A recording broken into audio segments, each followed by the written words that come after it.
pucuk pimpinan Dandim 1407 Bone berganti. Hal tersebut ditandai dengan pisah sambut Letkol Kapten Budiman SH selaku pejabat lama dan Letkol Infantri Muhammad Rizky Hidayat Johar yang bertempat di Kompleks Rumah Jabatan Bupati Bone pada Rabu tanggal 29 Juni tahun 2022. Dandim 1407 Bone Letkol Kapten Budiman SH mengucapkan terima kasih yang tak terhingga kepada segenap pemerintah Kabupaten Bone atas kebersamaan yang dibangun selama bertugas.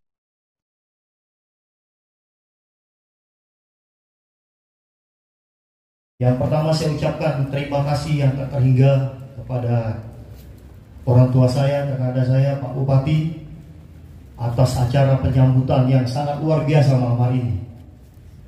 Ini makin membuat saya tambah berat sebetulnya meninggalkan Bone. Kemudian Pak Wakil Bupati, Pak Sekda yang sudah menyiapkan acara ini. Saya bingung ini mau ngomong apa di sini karena saking saya beratnya. Pertama tadi mungkin sudah diingatkan oleh Pak Bambang tentang lagu Panggung Sandiwara, itu memang ada sejarahnya di sini, sejarah saya yang buat saya viral di sini. Saya masuk ke Bone ini kurang lebih 1 tahun 11 bulan 9 hari tepatnya hari ini. Tetapi saya dan keluarga terus terang saya merasa baru kemarin saya berada di Bone. Karena tidak terasa waktu juga ternyata saya ternyata di sini hampir 2 tahun. Padahal saya merasa baru 2 hari di Bone ini. Karena apa? Ya karena saya banyak saudara di sini. Terutama kalau di sini mungkin tidak dimiliki oleh kodim-kodim lain.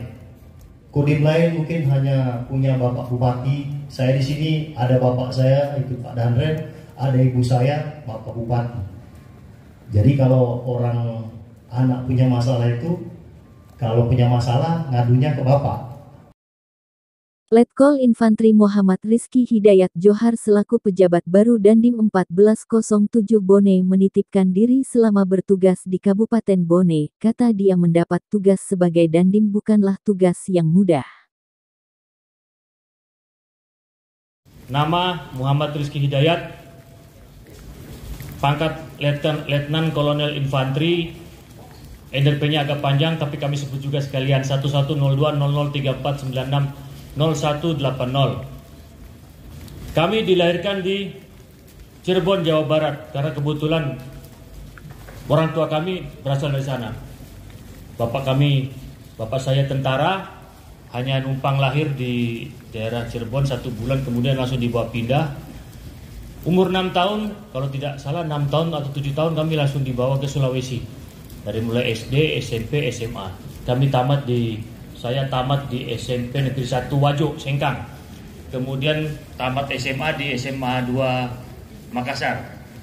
Mohon izin Bapak Bupati, SMA 5, jadi kita satu kota. Kemudian pada tahun 1998 saya mencoba untuk mendaftar Akademi Militer. Cuma nasib belum berpengaruh baik, tidak lulus. Jadi lanjut lagi tahun 99 baru kita mendapat rezeki bisa masuk ke pendidikan Akademi Militer.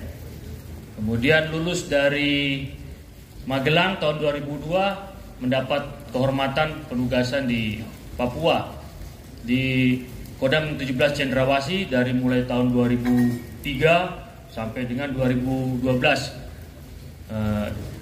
Bapak Kompol Iksan juga sempat ketemu. Beliau bertugas di Batalion Brimob Kota Raja waktu itu. Itulah Pak, karena kita sinergitas jadi sering bertemu. Akhirnya ketemu lagi di sini, kita kerjasama lagi.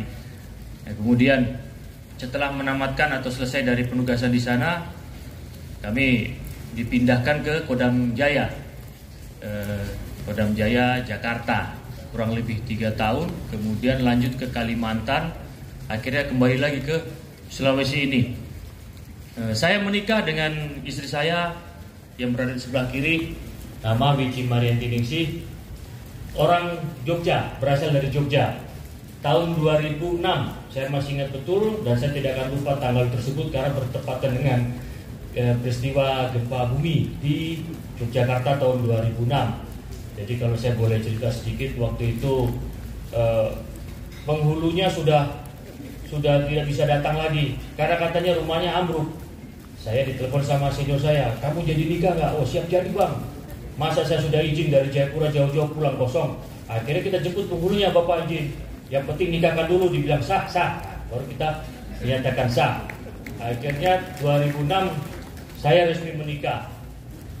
Istri anak tunggal tuh setahu saya anak satu-satunya bapak izin. Jadi begitu nikah 5 hari langsung saya bawa ke Irian Jaya, ke Papua. Kemudian dari hasil pernikahan kami dikaruniai 2 orang, putri dan putra. Putri pertama Arifah Khairunisa Nurhidayati, lahir tahun 2007, sekarang usia 15 tahun, baru mau masuk SMA.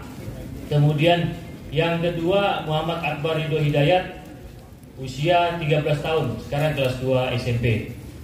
Jadi sedemikian tentang diri kami dengan keluarga yang sudah kami sampaikan. Selanjutnya kami mohon izin kepada Bapak Bupati dan segenap pejabat Pemda Kabupaten Bone serta seluruh rekan-rekan pejabat Pemda maupun TNI Polri.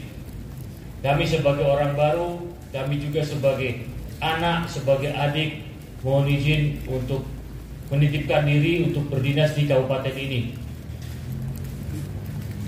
Setahu kami tantangan menjadi Komandan Kodim cukup berat dan banyak dinamika karena menjadi pejabat di kewilayahan, langsung bersentuhan dengan masyarakat. Kami sebelumnya juga pernah menjabat Komandan Batalion dengan Komandan Satuan Pendidikan, tapi tentu saja tantangannya beda karena hanya mengurusi bagian dalam, internal saja di satuan. Namun kali ini kami sudah mendapat banyak cerita dari senior-senior apabila di Kodim itu kita harus yang kita urusi, yang kita hadapi bukan cuma satuan, namun rekan-rekan dari Pemda, Forkopimda, termasuk masyarakat, sehingga kita dituntut lebih kreatif, lebih inovatif dan lebih fleksibel dalam menghadapi situasi. Sehingga demikian kami mohon izin Bapak untuk bimbingan, arahan, petunjuk serta teguran apabila mungkin kami agak melenceng sedikit, namanya kami manusia biasa Bapak, mungkin ada saatnya mungkin kami lengah atau lupa, tidak apa-apa Bapak, tegur saja demi kebaikan bersama, karena kepada siapa lagi kami menggantungkan harapan untuk berdinas ini selain kepada Bapak Bupati, Ibu, termasuk Bapak Wakil, Ibu. Bupati Bone, Dr. Haji Andi Fahsar Mahdin Pajalangi MSI dalam sambutannya juga mengaku kehilangan. Bahkan kata dia selama di Bone banyak sekali kontribusi bagi daerah, terutama sinergitasnya dalam menghadapi pandemi COVID-19. Perjalanan Pak Budi di Bone ini, Pak Budiman, hampir 2 tahun. Nggak sampai sebulan, 2 tahun. Tetapi rasanya lama sekali. Kenapa? Karena tidak ada hari yang kita lalui tanpa satu kesan yang menarik. Ya. Saya biasa bilang sama Pak Kapolres, kurang seru ini karena belum datang tukang provokasinya ini. Artinya kalau Pak Budi belum datang, belum bisa ramai ini. Tapi kalau Pak Dandim sudah datang, pasti ramai Bone ini. Dan alhamdulillah itulah yang membuat kita selalu tidak bisa melupakan. Kemudian banyaklah ide-ide segar yang Pak Dandim selalu sampaikan kepada kita sehingga suasana itu selalu hidup. Suasana selalu hidup dan itu bisa diterima oleh semua kalangan. Makanya Pak Dandim banyak temannya yang hadir. Seperti yang disampaikan tadi, ada teman gapleknya, ada teman makannya, ada teman jalannya, banyak sekali temannya. Tetapi di kami pimpinan daerah, Pak Rizky juga harus tahu bahwa Pak Dandim ini di samping artisnya kita, dia juga tukang coba kuliner Pak. Jadi semua jajanan kuliner di Bone ini harus lolos seleksi dulu Pak Budi. Kalau Pak Dandim sudah bilang bagus di situ Bang, berarti kita datang. Bagaimana Pak Dandim rekomendasinya? Kurang menarik, jadi boleh dicatat semuanya. Dan alhamdulillah semua teman-teman menaruh senang dengan kehadiran Pak Budi sebagai Dandim di Bone ini, dan tentu ini akan menjadi satu kesan dan memori yang sangat susah dilupakan.